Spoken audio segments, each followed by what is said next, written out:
What if the HOA president wasn't just breaking the rules, but secretly controlling the neighborhood for personal gain? My name is Aaron Stevens, and 6 months ago I thought I had finally found paradise. After 15 years of grinding through the chaos of city life, the honking horns, the cramped apartments, the endless noise that made it impossible to think clearly, I had saved enough money to make my dream a reality.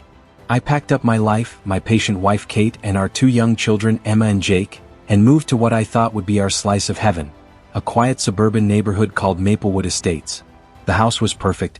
A modest 2-story colonial with a wraparound porch, a spacious backyard where the kids could play safely, and most importantly, a long private driveway that curved gently from the street to our garage. It was exactly what I had been looking for, a place where I could finally focus on my writing career without the constant distractions of urban life. You see, I'm a freelance writer. I work from home, crafting articles, short stories, and the occasional novel manuscript. It's work that requires deep concentration, the kind that can only come from true peace and quiet. The city had robbed me of that for too long. Every time I sat down to write, there would be construction noise, sirens, or neighbors arguing through thin walls. But here in Maplewood Estates, I could finally hear myself think. Kate loved the house too.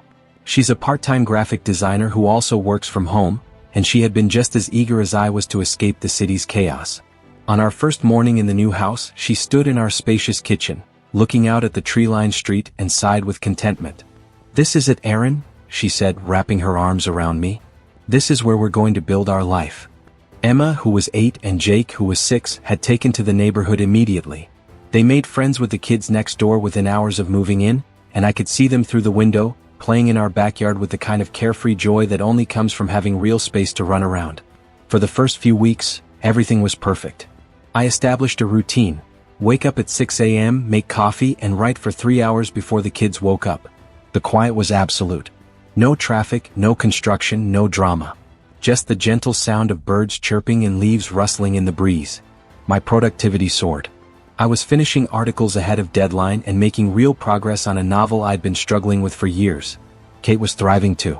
She had set up a beautiful home office in what used to be the dining room, and she was attracting new clients who appreciated her eye for design. In the evenings, we would sit on our porch, watching the kids play in the yard, and talk about how we had finally found our place in the world. But paradise, as I would soon learn, is a fragile thing.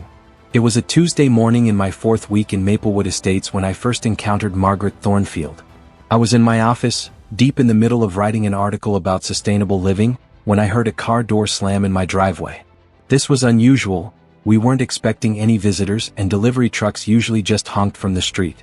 I looked out my window and saw a woman in her late 50s getting out of a pristine white Mercedes SUV.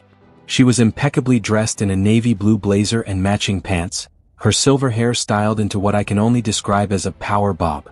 Everything about her screamed authority and control. She had parked her car directly in the middle of my driveway, blocking our access to the garage. I watched as she walked briskly across the street to a house where Mrs. Henderson, an elderly widow, lived. The woman knocked on the door, and when Mrs. Henderson answered, I could see them having what appeared to be a heated conversation. Even from my window, I could tell that Mrs. Henderson looked distressed. After about 10 minutes, the woman returned to her car and drove away. I thought that was the end of it, but I was wrong. Very wrong. The next day, the same thing happened. The white Mercedes appeared in my driveway, the same woman got out, and she marched across the street to Mrs. Henderson's house. This time, I decided to introduce myself. I walked outside and approached her car. When she returned, I was waiting with what I hoped was a friendly smile. "Hi there," I said. "I'm Aaron Stevens. I live here." I gestured toward my house. She looked at me with the kind of expression you might give to a mildly annoying insect. "Yes, I know who you are. You're the new family. I'm Margaret Thornfield, president of the Maplewood Estates Homeowners Association."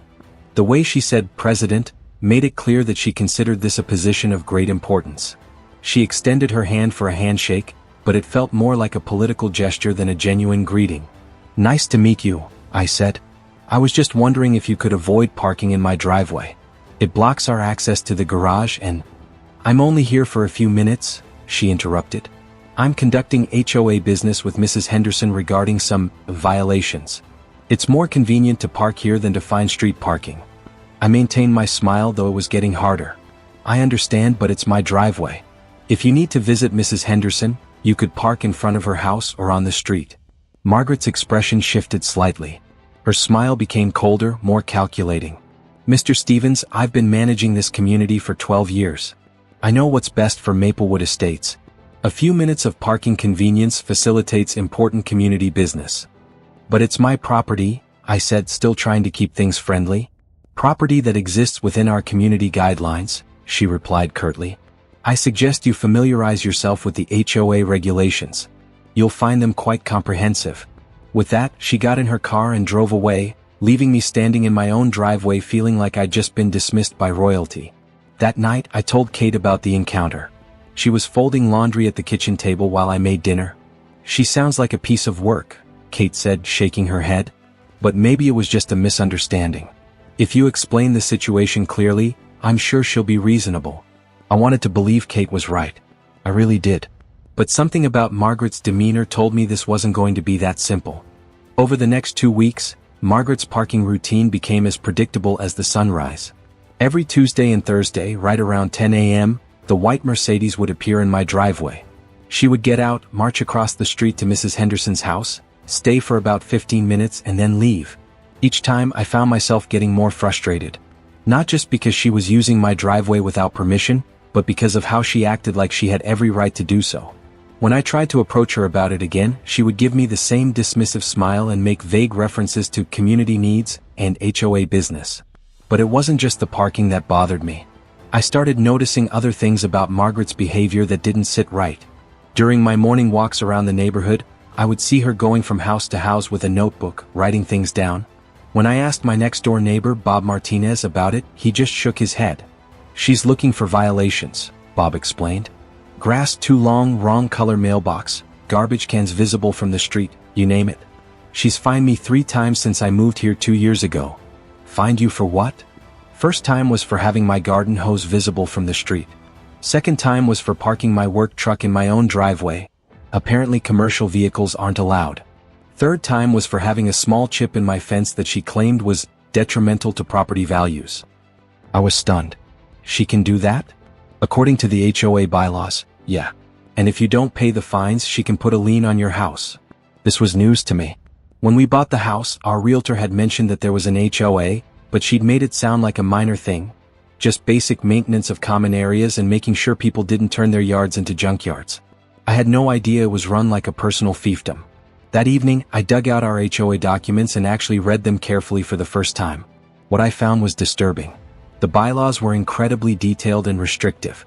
There were regulations about everything from the exact shade of paint you could use on your house to the specific types of plants you could have in your garden. And Margaret, as president, had broad authority to interpret and enforce these rules. But here's what really caught my attention. There was a section about emergency vehicle access that stated driveways must remain clear for emergency vehicles. According to the very rules Margaret claimed to be enforcing, her parking in my driveway was actually a violation. I showed this to Kate, who read it carefully and then looked up at me with a mixture of disbelief and anger. So she's violating the same rules she uses to fine other people? That's exactly what she's doing. Are you going to confront her about it? I thought about it. Part of me wanted to march over to her house right then and wave the documents in her face. But another part of me, the part that had learned to pick my battles during 15 years of city living, told me to be strategic. I'm going to try talking to her one more time, I said. If that doesn't work, I'll file a formal complaint with the HOA board. Kate nodded approvingly. That sounds reasonable. Kill her with kindness first, then use the system if you have to. But as I would soon learn, Margaret Thornfield was not a woman who responded to reason or kindness. She was someone who understood only one language: power. The opportunity came sooner than expected. That Saturday morning, I was in my garage organizing some boxes when I heard the familiar sound of Margaret's Mercedes pulling into my driveway. But this time, instead of her usual Tuesday or Thursday routine, she was here on a weekend and she wasn't alone. I watched through the garage window as Margaret got out of her car, followed by 2 other women I didn't recognize. They were all dressed formally, business attire on a Saturday morning, and they were carrying clipboards and folders. Instead of going to Mrs. Henderson's house, they started walking around my property, pointing at things and making notes. One of them was taking pictures of my house with her phone. That's when I decided I'd had enough. I walked out of the garage and approached them. "Excuse me, Margaret, but what are you doing?" She looked up from her clipboard with that same cold smile. Good morning, Aaron. We're conducting a routine property inspection. This is Patricia Wells, our HOA compliance officer, and Sandra Chin, our architectural review committee chair. Property inspection? I tried to keep my voice calm. For what? We've received some concerns about potential violations, Patricia said, not looking up from her notes. Overgrown landscaping, improper storage of recreational equipment, possible unauthorized modifications to the exterior. I looked around my property, confused. Our lawn was perfectly maintained.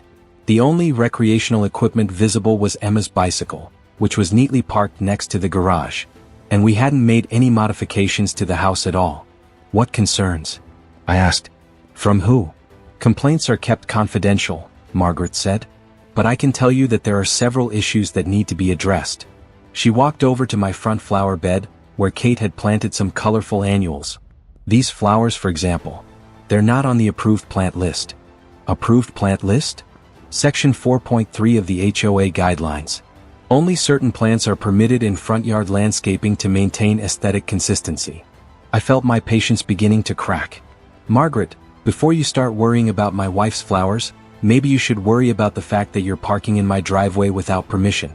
According to Section 7.2 of the same guidelines, driveways must remain clear for emergency vehicle access. For just a moment, Margaret's composure slipped. Her smile faltered, and I saw something flash in her eyes, anger, maybe, or surprise that I had actually read the rules. My parking here is temporary and serves community purposes, she said, recovering quickly. It's completely different from a permanent violation like unauthorized plantings.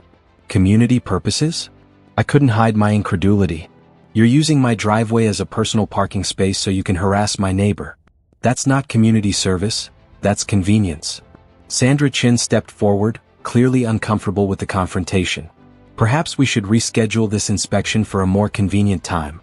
The inspection is fine, Margaret interrupted. Mr. Stevens, I suggest you review your attitude toward community leadership. Your cooperation with HOA procedures isn't optional. And that's when she made her biggest mistake. She stepped closer to me, invading my personal space, and lowered her voice to what I can only describe as a threatening whisper. You're new here, Aaron. You don't understand how things work yet. But you will. I've been running this community for 12 years and I've dealt with troublemakers before. They all learned, eventually, that it's much easier to cooperate than to fight.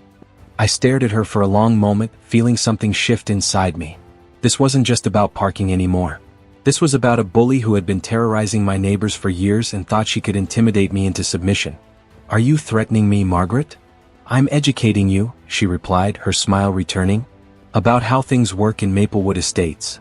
I took a step back and looked at all three women. I think this inspection is over.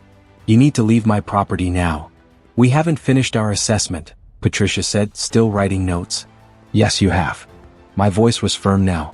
This is my property and I'm asking you to leave. If you want to conduct an inspection, you can schedule it through proper channels with appropriate notice. Margaret's face was flushed now, but she was still trying to maintain her authoritative demeanor. Very well. But you'll be hearing from us about the violations we've already documented.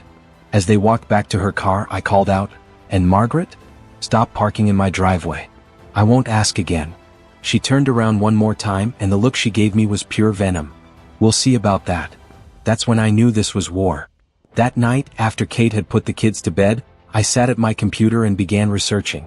If Margaret wanted to play hardball with HOA rules and regulations, I was going to make sure I knew every single detail of the game. I started with our HOA documents, reading through every page carefully. What I found was both fascinating and disturbing. The Maplewood Estates HOA had been established in 1987, when the neighborhood was first developed. The original bylaws were relatively straightforward. Basic maintenance standards, architectural guidelines, and common-sense rules about noise and property upkeep. But over the years, the rules had been amended dozens of times. Each amendment had added more restrictions, more detailed requirements, and more authority for the HOA board. And most of these amendments had been passed during Margaret's tenure as president. I found records of HOA meetings going back 5 years. Margaret had been re-elected president every single year, often running unopposed. The meeting minutes showed that most decisions were made by a small group of her allies, with little input from the broader community. But here's what really caught my attention: the financial records. As an HOA member, I had the right to request and review the organization's financial statements. What I found when I examined them closely was troubling. The HOA collected substantial monthly fees from every homeowner, $150 per month, which added up to over $90,000 per year for our 50-house neighborhood. But the actual expenses for things like landscaping, snow removal, and maintenance were much lower. There was a large surplus building up in the HOA account, but there was no clear plan for how that money was being used. More concerning, there were regular, administrative fees being paid to something called Thornfield Consulting Services. A quick Google search revealed that this was Margaret's own company. She was essentially paying herself thousands of dollars per year out of HOA funds to manage the very organization she was already elected to lead. I also discovered that Margaret had been using HOA funds to pay for legal fees related to her enforcement actions. Every time she fined someone or pursued a violation, she was using community money to pay for her own legal representation. This seemed like a massive conflict of interest. But the most shocking discovery came when I started researching the property records. I wanted to understand exactly where Margaret lived and what her own property looked like, especially since she was so concerned about everyone else's violations. That's when I found it. Margaret's house was registered under the name M. Thornfield Trust. This seemed odd, so I dug deeper. Property trusts are usually used for privacy or tax purposes, but something about this one seemed unusual. I requested the full property records from the county clerk's office, and what I found made me sit up straight in my chair. Margaret's property trust had been buying and selling land in our neighborhood for years. Small parcels usually. A strip of land behind one house, a corner lot that had been considered unbuildable, pieces of property that most people wouldn't even notice. But when I mapped out all these transactions, a pattern emerged. Margaret, through her trust, had been quietly accumulating land throughout Maplewood Estates. She didn't just live in the neighborhood, she was systematically buying it up. I spent the next 3 days researching every property transaction in our area over the past decade. What I found was staggering. Margaret's trust owned not just her own house, but significant portions of the common areas that the HOA claimed to manage. She owned the small park where the kids played. She owned the retention pond. She owned the strip of land where the community mailboxes were located. In fact, according to the property records, Margaret owned or controlled nearly 30% of the total land in Maplewood Estates. And she was using her position as HOA president to manage property that she actually owned personally. But that wasn't the most shocking part. The most shocking part was what I found when I researched the original developer of our neighborhood. Maplewood Estates had been developed by Thornfield Development Corporation, the same last name as Margaret. A little more digging revealed that Margaret's late husband, Richard Thornfield, had been the original developer. When he died 5 years ago, his development company and all its holdings had been transferred to Margaret's trust, which meant that Margaret wasn't just an HOA president on a power trip. She was the person who had originally built our neighborhood, and she had been using her role as HOA president to maintain control over the community even after selling most of the houses. But here's where it gets really interesting. I found records indicating that the original developer had retained ownership of certain parcels throughout the neighborhood, parcels that were supposed to be transferred to the HOA or sold to homeowners eventually. Margaret had been sitting on these properties for years, collecting HOA fees to maintain land that she actually owned. This was bigger than a parking dispute. This was fraud. I printed out every document I had found and spread them across my dining room table. Kate found me there at 2 a.m., surrounded by property records, HOA documents, and financial statements. "Aaron, what is all this?" I looked up at her, feeling a mixture of excitement and disbelief. Margaret doesn't just run the HOA, Kate. She owns half the neighborhood. And she's been using her position to essentially steal from the homeowners. Kate sat down and looked at the documents. "Are you sure about this?" "Dead sure. She's been collecting HOA fees to maintain property that she actually owns personally. She's been using community money to pay her own company. And she's been systematically buying up land in the neighborhood while using her HOA position to control property values and drive out residents she doesn't like." "My God," Kate whispered. "What are you going to do?" I looked at the stack of evidence in front of me and felt something I hadn't experienced in years, a sense of purpose. Margaret had picked the wrong person to mess with. She thought she was dealing with just another intimidated homeowner who would back down when faced with her authority. She was about to learn how wrong she was. The next morning, I called a contractor I had found online who specialized in automatic driveway gates. His name was Tony Ricci, and he had excellent reviews for both his work quality and his discretion.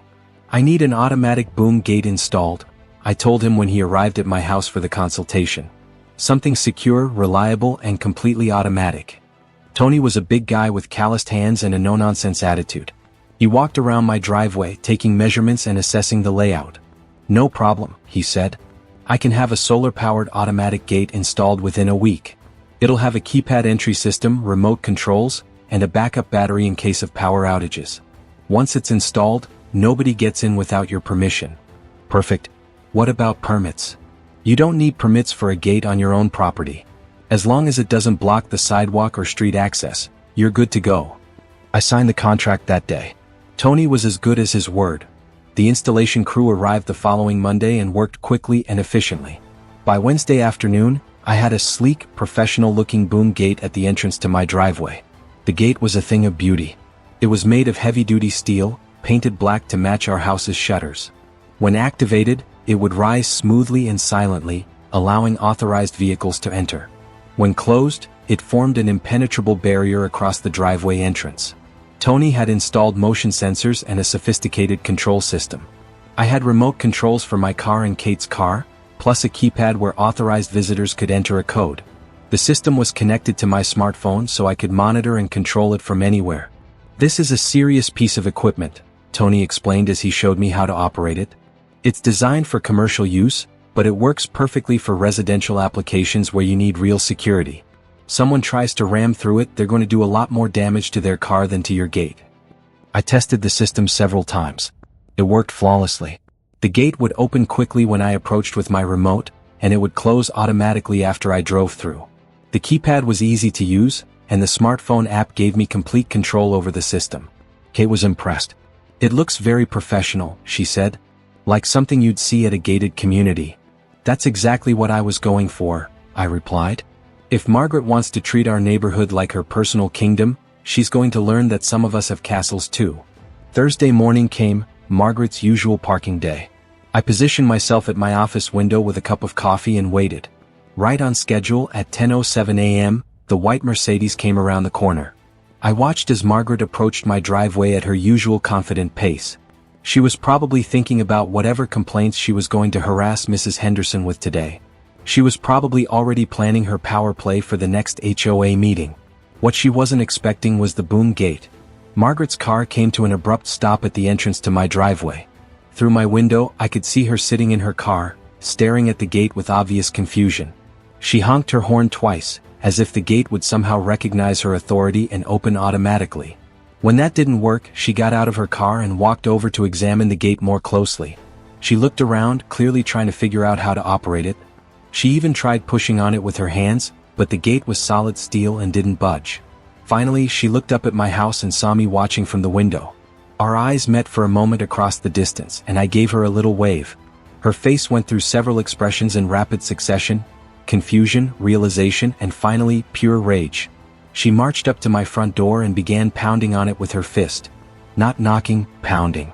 I took my time getting to the door. When I opened it, Margaret was practically vibrating with anger. "What is the meaning of this?" she demanded, pointing at the gate. "Good morning, Margaret," I said pleasantly. "The meaning of what?" That barrier. That gate. You can't just block your driveway." "It's my driveway," I replied calmly. "I can do whatever I want with it. I need to park there. I have HOA business to conduct." "Then you should have thought of that before you decided to ignore my repeated requests to stop parking in my driveway without permission." Margaret's face was getting red now. "You're interfering with official HOA business. This is obstruction." "This is private property," I corrected her. "And you're trespassing." "I am not trespassing. I'm conducting community business." "Margaret, you don't have any legal right to use my driveway. You never did. The fact that you got away with it for a few weeks doesn't give you some kind of permanent easement." She stared at me for a long moment, and I could see the wheels turning in her head. She was trying to figure out how to reassert her authority, how to make me back down. "Fine," she said finally. "But this isn't over. There are going to be consequences for this. This hostility toward the HOA."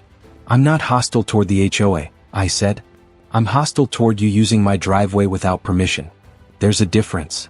Margaret turned and stalked back to her car, which was now blocking the street since she couldn't park in my driveway. She had to park 3 houses down and walk back to Mrs. Henderson's house. which meant her little power play was now much less convenient. I watched her walk across the street, her posture rigid with anger and embarrassment. Mrs. Henderson answered her door, and even from my window, I could see that the elderly woman looked nervous and upset. That's when I realized that this wasn't just about parking. Margaret was using her HOA business visits to intimidate and harass Mrs. Henderson. And by making it less convenient for her to park, I had disrupted her ability to conduct that harassment as efficiently. I felt a sense of satisfaction but also a growing concern. Margaret wasn't the type of person to just give up. She was going to escalate this conflict, and I needed to be ready for whatever she threw at me next. I didn't have to wait long. The next morning I found a certified letter in my mailbox. It was from Thornfield Consulting Services, Margaret's company, acting on behalf of the Maplewood Estates HOA. The letter was written in formal legal language, but the message was clear. I was being fined $500 for installing unauthorized modifications to property frontage without Architectural Review Board approval. The letter claimed that my gate was a violation of HOA covenants and demanded that I remove it immediately or face additional fines and potential legal action. I read the letter twice, then called my neighbor Bob Martinez. "Bob, it's Aaron Stevens. I need to ask you something. When you installed your fence 2 years ago, did you need approval from the HOA Architectural Review Board?" "No," Bob replied. "I checked the bylaws carefully. As long as the fence was on your property and didn't violate any height restrictions or setback requirements, it was considered a permissible improvement." "What about gates?" "Same thing. Hell, the Johnsons installed a gate on their driveway last year, and nobody said anything about it." I thanked Bob and hung up, feeling more confident about my position. Margaret was clearly making up rules as she went along, using her authority to target people she didn't like while ignoring the same behavior from others. But the retaliation didn't stop with the fine. Over the next week I received 3 more violation notices. One claimed that my grass was too long, it wasn't. Another said that my garbage cans were visible from the street, they were in the same location where every other house kept their garbage cans. The third claimed that Kate's flower garden was an unauthorized landscape modification. Each violation came with a $200 fine and a demand for immediate compliance. Margaret was clearly trying to bury me in paperwork and fees, hoping I would give up and remove the gate. But she had made a crucial mistake. She had given me a paper trail that documented her abuse of power. Every frivolous fine, every made-up violation, every selective enforcement action was creating evidence that would be useful later. I documented everything. I took photos of my property and compared them to identical conditions at other houses that weren't being fined. I researched the HOA bylaws and found that most of Margaret's violations were either completely made up or based on misinterpretations of the rules. Kate was getting worried. "Aaron, she's fining us almost $1,500 for things that aren't even violations. What if she actually tries to put a lien on our house?" "She can try," I said, "but she won't succeed. I've been doing my homework and Margaret has been playing fast and loose with the rules for years. When this is over, she's going to wish she had just found somewhere else to park." The situation escalated further when Margaret began targeting other neighbors who she suspected of supporting me. Bob Martinez got fined for having a small oil stain on his driveway. The Johnsons were cited for having holiday decorations up past the approved date. Mrs. Henderson, the elderly woman Margaret had been harassing, was fined for having weeds in her flower bed. I realized that Margaret was trying to turn the neighborhood against me by making everyone suffer for my resistance. It was a classic authoritarian tactic. Punish everyone until they pressure the troublemaker to comply. But Margaret had underestimated both me and our neighbors. Instead of turning against me, people started coming to me for help. They were tired of being bullied, tired of paying fines for imaginary violations, tired of living in fear of their own HOA. That's when I decided it was time to reveal what I had discovered about Margaret's real role in our neighborhood. I had been sitting on my research about Margaret's property ownership for weeks, waiting for the right moment to use it. But as the harassment of me and my neighbors intensified, I realized I needed to dig deeper. There were still pieces of the puzzle that didn't quite fit together. I contacted a private investigator named Sarah Chin, no relation to Sandra Chin from the HOA. Sarah specialized in financial investigations and had experience dealing with HOA fraud cases. When I explained what I had found, she was immediately interested. "This sounds like a textbook case of self-dealing," she said. "Using a position of authority to benefit yourself financially while claiming to serve the community. It's more common than you'd think with HOAs, but it's usually not this blatant." I hired Sarah to conduct a thorough investigation into Margaret's financial activities. What she found over the next 2 weeks was even more damning than I had expected. Margaret's trust hadn't just been buying random parcels of land. She had been strategically acquiring properties that would give her control over the neighborhood's infrastructure and development potential. The retention pond she owned was required by law for the entire development's drainage system. The small park was the only recreational space in the neighborhood. The strip of land where the mailboxes were located was the only feasible location for mail delivery. By owning these critical pieces of infrastructure, Margaret had made herself indispensable to the neighborhood while collecting HOA fees to maintain property she actually owned. But the most shocking discovery came when Sarah traced the financial flows between Margaret's various accounts and businesses. Margaret had been using her position as HOA president to artificially manipulate property values throughout the neighborhood. When she wanted to acquire a particular property, she would target the current owners with excessive fines and harassment until they became so frustrated that they would sell at below-market prices. Then Margaret's trust would swoop in and buy the property. After the sale, the violations would mysteriously disappear. Sarah found records indicating that Margaret had used this tactic to acquire at least 6 properties over the past 5 years. The pattern was consistent: escalating harassment, frustrated homeowners, below-market sales, and immediate cessation of HOA violations once Margaret owned the property. "This is criminal," Sarah told me when she presented her findings.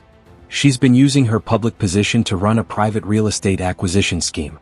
The HOA members have been unknowingly funding her personal business ventures." But Sarah had saved the most important discovery for last. She had traced the ownership history of every property in Maplewood Estates back to its original development, and what she found changed everything. "Aaron, you need to see this," Sarah said, spreading out a detailed property map on my dining room table. "Margaret doesn't just own 30% of the neighborhood. She owns 60%. And she's been hiding it through a complex network of trusts and shell companies."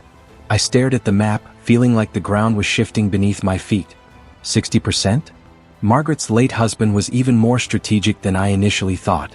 When he developed this neighborhood, he retained ownership of far more land than the public records indicated. He created multiple trusts and LLCs to hold different parcels, making it look like they were owned by different entities. Sarah pointed to different colored sections on the map. "This trust owns the retention pond and drainage system. This LLC owns the community entrance and signage. This corporation owns the underground utilities.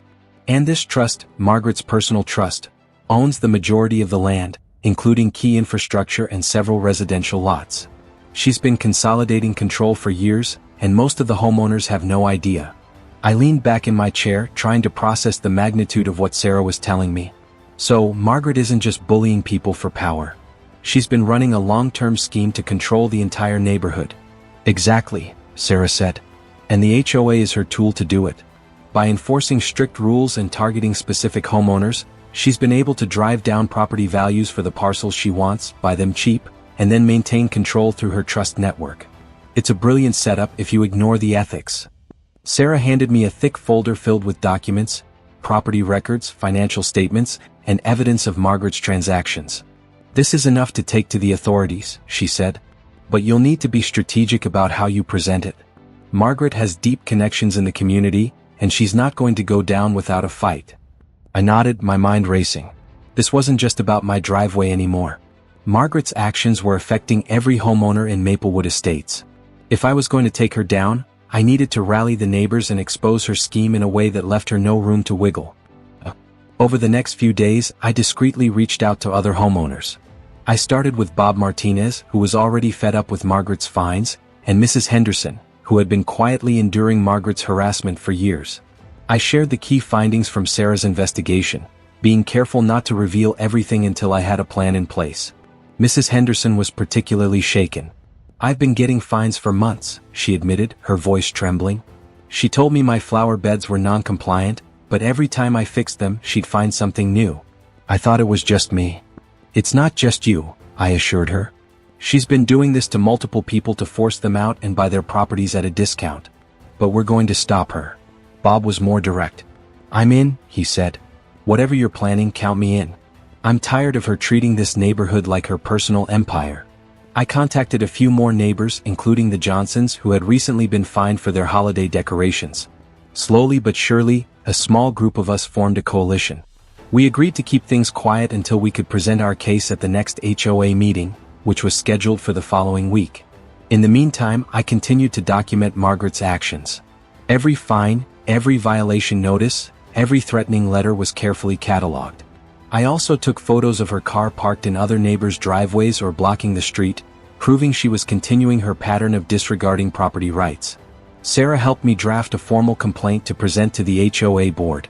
It outlined Margaret's conflicts of interest, her misuse of HOA funds, and her scheme to acquire neighborhood properties through harassment and coercion.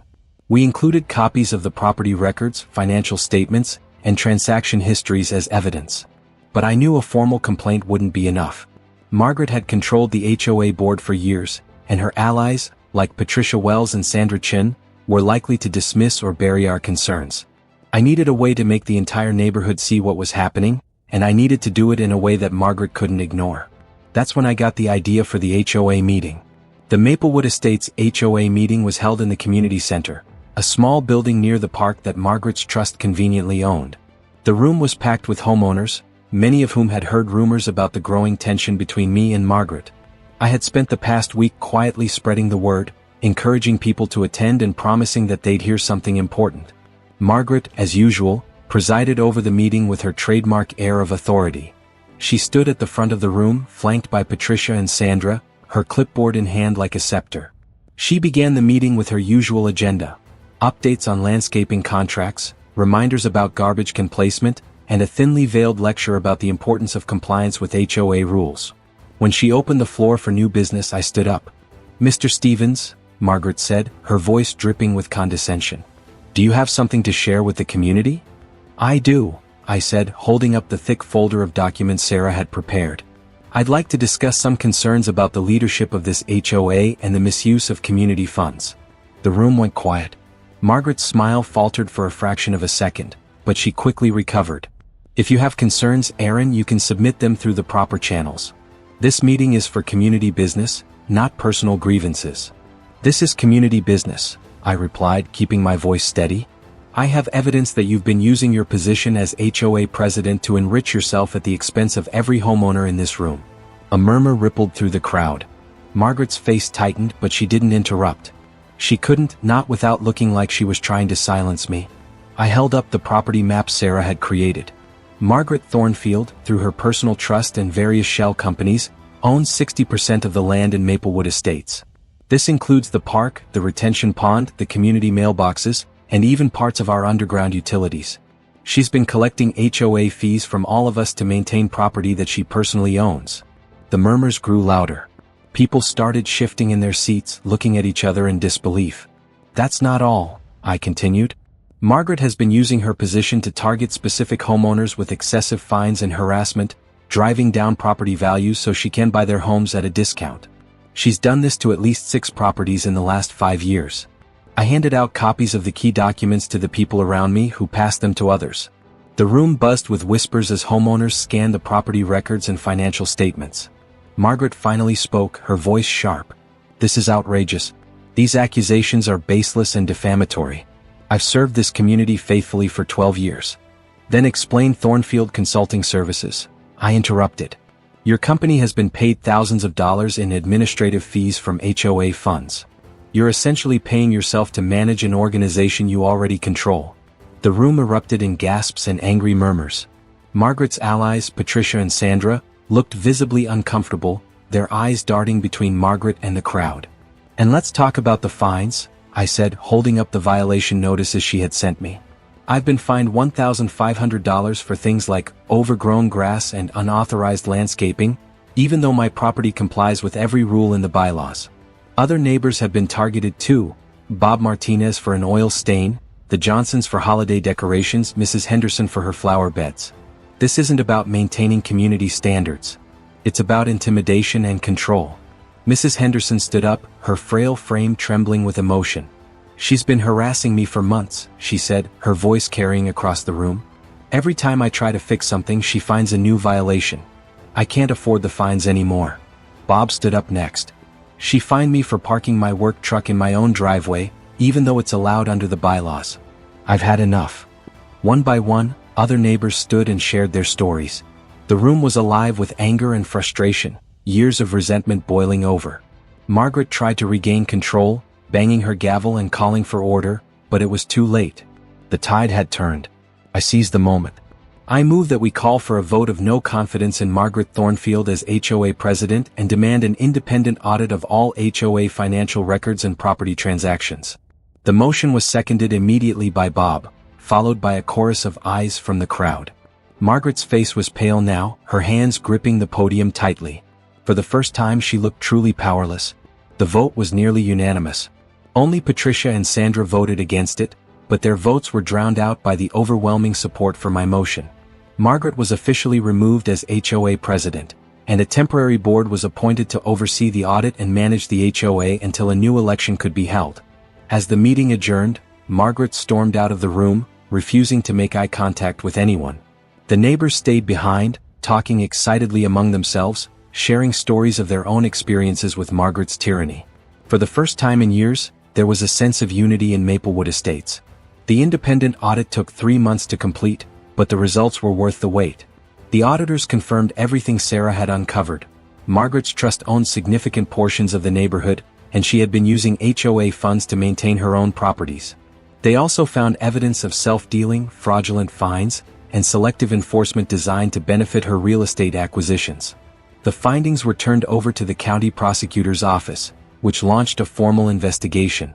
Margaret was charged with fraud, embezzlement, and abuse of authority. Her trial is still pending, but the evidence against her is overwhelming. Most of her properties have been frozen as part of the investigation, and she's been forced to move out of Maplewood Estates to avoid the constant scrutiny from her former neighbors. The new HOA board, led by Bob Martinez, has been working to rewrite the bylaws to prevent this kind of abuse from happening again. They've lowered the monthly fees, eliminated frivolous rules, and created a more transparent process for handling violations and complaints. The neighborhood feels like a different place now, friendlier, more open, and truly like the community Kate and I had hoped for when we moved here. As for my driveway, the boom gate is still there, a quiet reminder of the stand I took. It's become something of a neighborhood landmark, with some of the kids jokingly calling it Aaron's Castle Gate. Mrs. Henderson even planted a new flower bed near it, filled with the same unapproved annuals Kate had chosen for our garden. One evening, as Kate and I sat on our porch watching Emma and Jake play in the yard, she turned to me and smiled. "You know, Aaron, when we moved here, I thought we were just getting a house. But you gave us a home, and a community." I squeezed her hand, feeling the weight of the past few months lift. "All it took was a gate and a little research," I said with a grin. And as the sun set over Maplewood Estates, I finally felt like we were exactly where we were meant to be.